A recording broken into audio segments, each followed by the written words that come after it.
di toko kunci. Oh iya. Iya. Kasih juga ada, tapi dia gimana?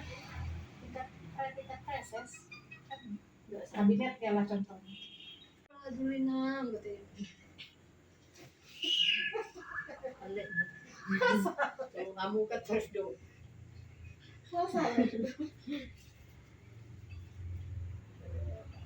Tadi soal jam berapa atau kronologi datangnya dugaan teror tadi. Oh iya, jadi tadi pagi itu sekitar jam 8.15 Ya. ibu yang kerja di sini yang biasa bantu bersih-bersih datang, terus bersihkan nyapu halaman, bersihkan tempat ini. Nah terus di atas meja itu ada paket warna kuning, plastik warna kuning, ada paket dibuatnya kepada D5 gitu. Jadi Eda itu nanya, ada paket ini, apa ini Eda katanya. Terus aku pegang, kok ringan sekali. Ya udah, aku tanya ini siapa yang ngantar? Nggak ada yang tahu, baik suamiku maupun anakku nggak tahu kapan diantar. Udah agak curiga memang kok ada paket di sini, tapi kita nggak tahu mengantarnya dan itu sangat ringan. Jadi anak saya buka, nah terus ada burung yang udah mati berdarah, tapi darahnya udah kering. Jadi ada beralaskan tisu atau kertas, saya kurang lihat tadi karena saya nggak mau pegang karena apa ya agak shock juga sebenarnya melihatnya gitu kan, nggak menyangka ada burung mati di dalam itu gitu. Itu sih toh. Jadi sekitar jam 8.15, tapi kapan diantar kita nggak tahu dan sepertinya burung ini udah dari kemarin karena darahnya udah kering. Nah, dari komunikasi dengan keluarga atau rekan-rekan itu boleh dipersepsikan kira-kira mau mengatakan apa itu teror itu? Nah itu sebenarnya kan bagi kami, nah kita di internal KSPPM langsung rapat melalui online gitu.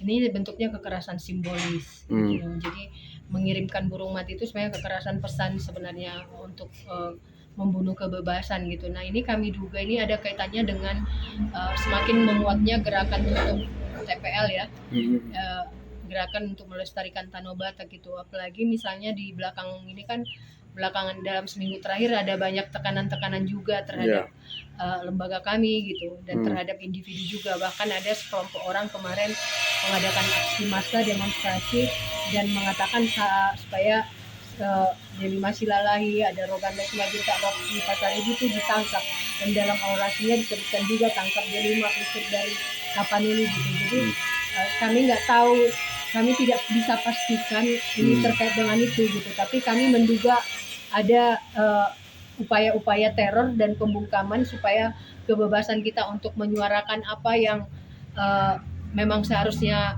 dilakukan di Tanah Batak kita ini tuh dihentikan gitu. Tapi kami nggak takut dengan teror-teror itu. Nah, kan ini apakah ini pengalaman pertama mendapatkan seperti ini atau sebelum-sebelumnya kakak sebagai aktivis gimana?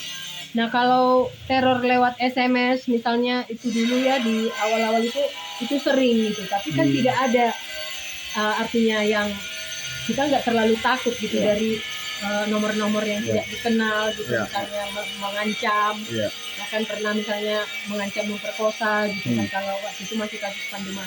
Tapi waktu itu kita anggap itu orang-orang yang nggak bertanggung jawab, karena orang-orang yang meneror tanpa menunjukkan identitasnya itu adalah orang-orang yang memang dia kelasnya di bawah kita gitu loh. Pengecut Jadi, lah pengecut lah itu. Jadi artinya kita nggak terlalu tanggapi. Tapi teror yang berupa ternak binatang yang dibunuh itu menurut saya ini baru pertama sekali, dan bukan mereka berhasil, tapi kita kasihan sama unggas itu ya.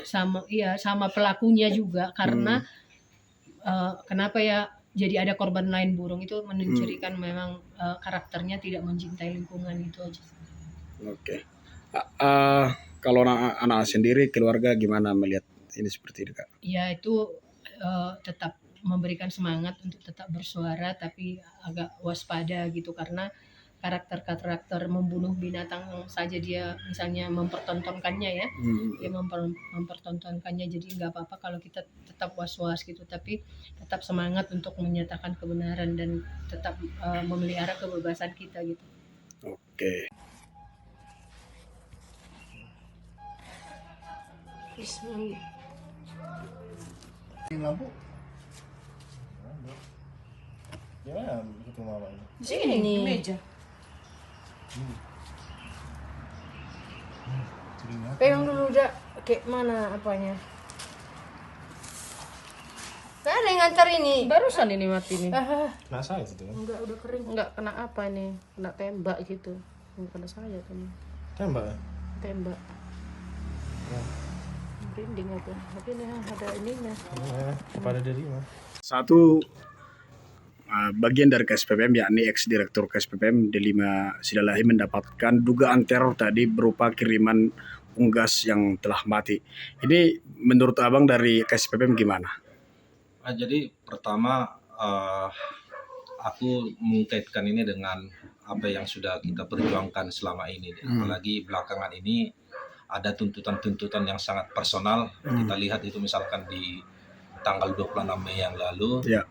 Ada tuntutan secara personal kepada D5 salah satunya. Jadi apa yang dialami D5 hari ini aku memprediksikan bahwa itu ada kaitannya dengan apa yang sedang kita perjuangkan bersama. Nah, ini kan kali pertama yang didapatkan oleh orang atau anggota KSPPM sendiri ya. Dari pihak orang abang, apakah tidak ada alternatif untuk menyuarakan ini kepada pihak pengamanan termasuk kepolisian di wilayah kawasan Danau Toba, Bang?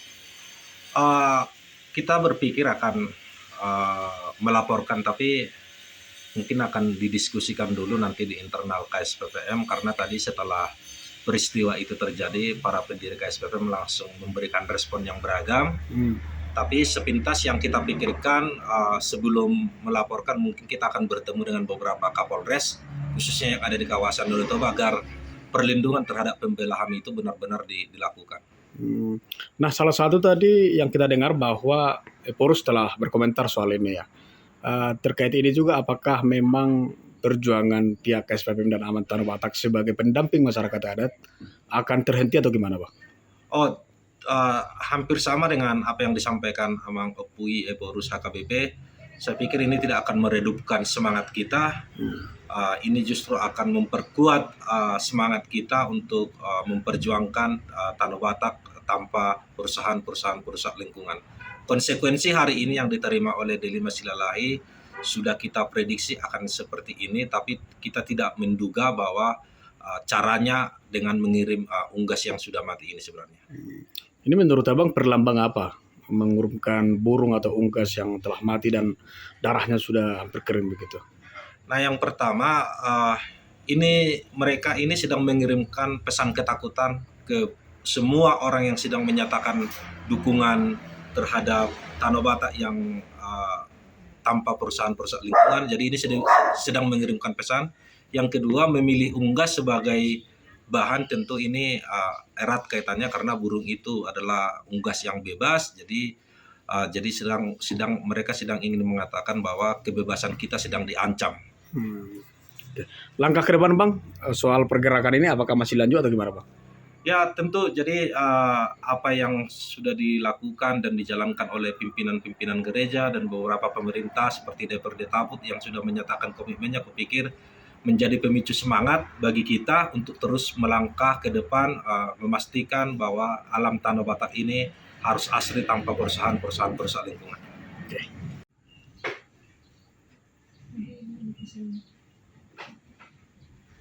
Pelakunya kita doakan.